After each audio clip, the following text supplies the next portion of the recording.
कल पढ़ लेंगे। एक काम करते हैं, सुबह जल्दी उठूँगा और फिर पढ़ूँगा मैं। अरे यार, अभी तो 6 बज गए, मुझे तो 4 बजे उठना था। एक काम करता हूँ, कोचिंग जाता हूँ, वहाँ से लौट के पक्का पढ़ूँगा। अरे यार, आज तो बहुत ज़्यादा स्ट्रेस हो गया कोचिंग पर, सर ने बहुत ज़्यादा वर्कलोड दे दिया, मैं बहुत थक गया हूँ। 2 घंटे रेस्ट कर लेता हूँ, उसके बाद पढ़ लूँगा। ऐसा करते करते करते करते फ्रेंड्स, नाइट हो जाती है। नाइट होते ही फिर से वही थॉट्स माइंड में आते हैं, कल पढ़ लेंगे, जो कल कभी आ नहीं पाई। ये केवल आपकी प्रॉब्लम नहीं है, ये हर दूसरे तीसरे स्टूडेंट की प्रॉब्लम है। इवन मेरी खुद की ये प्रॉब्लम थी जब मैं 12th क्लास के एग्जामिनेशन दे रहा था, जब मैं ग्रेजुएशन कर रहा था, जब मैं किसी भी कॉम्पिटिटिव एग्ज़ाम के लिए तैयारी करता था, तो मेरी खुद की ये सबसे बड़ी प्रॉब्लम थी कि मैं पढ़ने बैठता था तो मेरा माइंड डिस्ट्रैक्ट हो जाता था, डाइवर्ट हो जाता था 100 चीज़ों पर।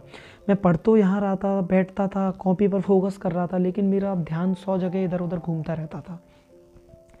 तो ऐसा क्यों हो रहा है? हम फोकस्ड क्यों नहीं हैं? हम कंसंट्रेट क्यों नहीं कर पा रहे? इसके लिए कुछ नहीं, बहुत सारे रीज़न्स हो सकते हैं, लेकिन उनमें से कुछ रीज़न मैं आपको बताना चाहता हूँ। सबसे पहले मैं आपको बताऊँगा कि कोई भी स्टूडेंट या कोई भी व्यक्ति जो किसी भी फील्ड में वर्क कर रहा है, अगर वहाँ 100% कॉन्सेंट्रेट नहीं है, 100% फोकस्ड नहीं है, मतलब उसको कहीं ना कहीं कोई चीज़ वहाँ से डिस्ट्रैक्ट कर रही है। वो किसी भी प्रकार का एडिक्शन हो सकता है। मैंने एडिक्शन को 3 कैटेगरी में कैटेगराइज किया है। पहली कैटेगरी में मैंने लिया है सोशल मीडिया को, like FB, Facebook, WhatsApp, messages या कॉल्स पे बात करना। सेकंड में मैंने लिया है रिलेशनशिप, जैसे फैमिली रिलेशनशिप होते हैं या फ्रेंडली रिलेशनशिप होते हैं या लविंग रिलेशनशिप होते हैं, किसी भी प्रकार का रिलेशन। थर्ड कैटेगरी में मैंने लिया है ड्रग्स है, अल्कोहल है, स्मोकिंग है। हम कहीं ना कहीं किसी ना किसी एडिक्शन से जुड़े हैं। अगर हम कंसंट्रेट नहीं हो पा रहे हैं तो कहीं ना कहीं किसी एडिक्शन से जुड़े हैं और हमें उस एडिक्शन से दूर होना पड़ेगा। लेकिन फ्रेंड्स, अगर इतना ईजी होता तो मैं बहुत पहले सीख गया होता, आप भी सीख गए होते, या जो भी डिस्ट्रैक्ट हो रहे हैं वो सीख जाते।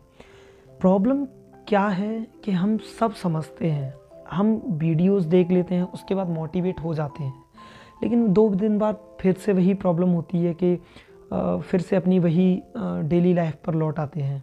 तो उसके लिए मैं आपको केवल इतना बोलना चाहूँगा कि जब तक आप सेल्फ मोटिवेटेड नहीं होते, तब तक आप कंसंट्रेशन या अपना अच्छा या बुरा नहीं पहचान सकते। सबसे पहले आपको अपने अंदर से मोटिवेशन को बाहर लाना पड़ेगा। मैं आपको बताना चाहता हूँ कि अगर हमें एडिक्शन छोड़ना है या हमें 100% फोकस्ड रहना है, तो क्यों रहना है, वही तो मैं आपको बताना चाहता हूँ कि हमें एक बहुत बड़ा रीज़न चाहिए, एक बहुत बड़ी डिज़ायर चाहिए कि हमें एडिक्शन क्यों छोड़ना है और क्यों 100% फोकस्ड रहना है। प्रॉब्लम क्या होती है जब हम पढ़ने बैठते हैं, या मान लीजिए 12th या 10th के एग्जामिनेशन आने वाले हैं, PSC के भी एग्जामिनेशन आने वाले हैं और भी बहुत सारी कॉम्पिटिटिव एग्जामिनेशन अभी होने वाले हैं। तो प्रॉब्लम क्या रहती है, जब हम पढ़ने बैठते हैं तो हमारे अंदर कोई डिज़ायर नहीं रहती कि हमें क्यों करना है, हम क्यों ऐसा करना चाह रहे हैं, हम क्यों पढ़ें। देखिए फ्रेंड, बहुत सिंपल सी बात है। आप अपने घर से निकलते हो और एक चौराहे पर जाकर आप खड़े हो जाते हो। एक रास्ता इधर गया है, एक इधर गया है, एक सामने गया है, एक आपके पीछे गया है, और आपको नहीं पता है कि कहाँ जाना है। या मान लीजिए आपको पता है कि मुझे इधर जाना है, लेकिन पता नहीं है कि क्यों जाना है इधर। तो क्या आप उस रास्ते पर जा पाओगे? नहीं। आप थोड़ी दूर तक चलोगे, उसके बाद थक कर बैठ जाओगे, क्योंकि पहले तो आपको चलो ये पता ही नहीं था कि मुझे जाना किधर। चलो आपको पता चल गया कि मुझे इधर जाना है, तो क्यों जाना है वो आपको नहीं पता था। तो फ्रेंड्स, अगर मैं आपसे बोलूं कि आपको इस डायरेक्शन में जाना है और इस डायरेक्शन में जाने पर आपको ये मिल जाएगा, तो आपके पास एम भी आ गया और आपके पास डिज़ायर भी आ गई।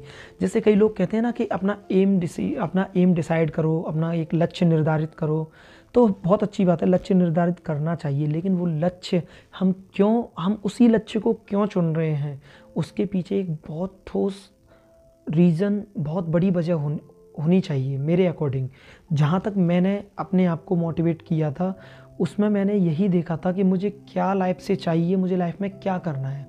तो अगर आपको 100% फोकस्ड रहना है तो आपको एक ठोस वजह की आवश्यकता है। मैं आपको एक एग्जांपल देना चाहता हूँ।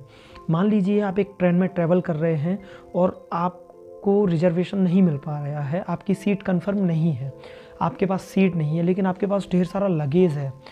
वो लगेज जो आप घर से ट्रेन तक लाने में टोटली अनेबल थे। आप फ्रेंड्स के हेल्प से या अपने रिलेटिव की हेल्प से या किसी भी कुली वगैरह की हेल्प से आप उस लगेज को ट्रेन तक ला पाए, लेकिन सीट ना मिलने पर आप उस पूरे लगेज को अपने पीठ पर टांग कर, अपने हाथों में लेकर और पूरा लगेज एक साथ उठाकर आप एक डिब्बे से दूसरे डिब्बे से एक coach, 2 coach, 3 coach, 4 coach, 5 coach ढूंढते रहते हो। जगह जगह आप जाकर सीट देखते हो, टीसी से मिलते हो, कंफर्म करते हो, और लगेज आपके पास तब भी था। तो अगर मैं आपसे बोलता कि ये सामान उठाकर आप घूमिए, तो आप घूमते? नहीं घूमते। लेकिन आप उस टाइम पर पूरे लगेज को लेकर घूम रहे हो और आपको उस लगेज का वजन भी नहीं लग रहा है। पता है क्यों? क्योंकि आपके माइंड में वो लगेज वजन दे रहा है, ऐसा चल ही नहीं रहा। आपके माइंड में केवल एक ही चीज़ चल रही है कि मुझे सीट चाहिए, और उसके बाद जो डिज़ायर बोल रहा था ना, उसके बाद आपके पास एम तो है ही कि मुझे सीट चाहिए, लेकिन उसके बाद आपके पास डिज़ायर भी है कि सीट क्यों चाहिए, क्योंकि मुझे वहाँ सोना है। और आपके माइंड में एक ही चीज़ चल रही है कि जब सीट मिल जाएगी उसके बाद मुझे कुछ नहीं करना, सोना है। ये पूरा स्ट्रगल तब तक का है जब तक मुझे वो सीट नहीं मिल रही।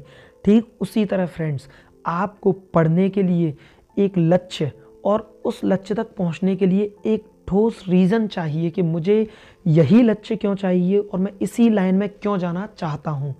अगर आपको वो रीज़न मिल गया, अगर आपके अंदर से वो डिज़ायर आ गई, तो मैं आपको बिलीव दिलाता हूँ, मैं आपको 100% श्योर होकर ये बात बोलता हूँ कि उस दिन आपको किसी भी मोटिवेशन की ज़रूरत नहीं पड़ेगी। आप अपने आप से 100% फोकस्ड रहोगे, आप अपने आप से 100% कंसंट्रेशन अपना स्टडी में या जिस भी फील्ड में आप काम कर रहे हो उस फील्ड में दे पाओगे। तो फ्रेंड्स, जब तक आप अपने लिए जीने की कोई वजह नहीं ढूंढते, आप अपने लक्ष्य के पीछे जाने के लिए कोई ठोस वजह नहीं ढूंढते, आपको इतना नहीं पता कि आप वह काम कर रहे हो तो क्यों कर रहे हो, तब तक आप उस काम में अपना 100% नहीं दे सकते। तो अगर आपको किसी भी फील्ड में 100% देना है तो फ्रेंड्स, मैं केवल आपसे इतना चाहूँगा कि आपके पास उसके लिए एक ठोस वजह होनी चाहिए, आपके अंदर से डिज़ायर आनी चाहिए और आपको पता होना चाहिए कि आप ऐसा क्यों कर रहे हो। That's it. Thank you so much.